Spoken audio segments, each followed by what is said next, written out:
ঋতু পরিবর্তনের সময়ে নানা ধরনের অসুখে আক্রান্ত হওয়ার ভয় থাকে। গরমে তাপমাত্রা বাড়ার সঙ্গে সঙ্গে সবচেয়ে গুরুত্বপূর্ণ উদ্বেগের একটি হলো এ সংক্রান্ত অসুখের ভয়। গরমে ঘেমে সেখান থেকে ঠান্ডা লেগে যাওয়ার ভয় থাকে। অতিরিক্ত গরমে হতে পারে হিট স্ট্রোক। এছাড়া এ সময় ধুলোবালি, দূষণ, অতিরিক্ত রোদ ইত্যাদির কারণেও অসুখের ঝুঁকি থাকে। তাই সুস্থতার জন্য আপনাকে থাকতে হবে সতর্ক। চলুন জেনে নেওয়া যাক করণীয়। যারা রোদে গেলে সমস্যা হয় তারা সকালের দিকে কিংবা বিকেলে বাইরে যেতে পারেন। তবে যদি আপনাকে জীবিকার প্রয়োজনে রোদেই বের হতে হয় তখন ভিন্ন কথা। রোদে বের হলে অবশ্যই সঙ্গে ছাতা রাখুন। ব্যবহার করতে পারেন সানগ্লাসও। একটি পানির বোতল ও টিস্যু পেপারও সঙ্গে রাখুন। যতটা সম্ভব বাইরে না যাওয়ার চেষ্টা করুন। ডিহাইড্রেশন মোকাবেলায় পর্যাপ্ত হাইড্রেশন জরুরি। পানি ডিহাইড্রেশনের সর্বোত্তম প্রতিষেধক।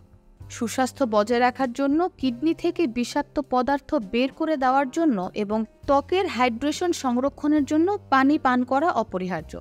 হাইড্রেটেড থাকার জন্য সারাদিনে প্রচুর পানি পান করুন। তাপমাত্রা বাড়লেই খাবারে ক্ষতিকারক ব্যাকটেরিয়া, ভাইরাস এবং ছত্রাক বৃদ্ধি পেতে পারেন। তাই গরমে খাবার নষ্ট হয়ে যাওয়ার ভয় থাকে। ডায়রিয়া এবং গ্যাস্ট্রোএন্টেরাইটিসের মতো খাদ্যজনিত অসুস্থতা প্রতিরোধ করার জন্য সঠিকভাবে খাদ্য পরিচালনা এবং সংরক্ষণ করা অত্যন্ত গুরুত্বপূর্ণ। ভালোভাবে হাত ধোয়া এবং সঠিকভাবে খাদ্য সংরক্ষণ সহ ভালো খাদ্য স্বাস্থ্যবিধি মেনে চলতে হবে। ডায়রিয়া এবং বমি সহ গ্যাস্ট্রোইন্টেস্টাইনাল অসুস্থতা গ্রীষ্মের সময় বেশি হয়ে থাকে।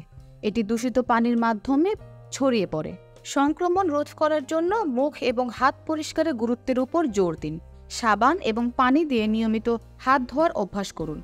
নিয়মিত দাঁত পরিষ্কার করুন। ভুলেও খোলা পানি খেয়ে ফেলবেন না। কনজেক্টিভাইটিস সাধারণত পিঙ্ক আই নামে পরিচিত। গ্রীষ্মে এটি একটি সাধারণ অসুখ।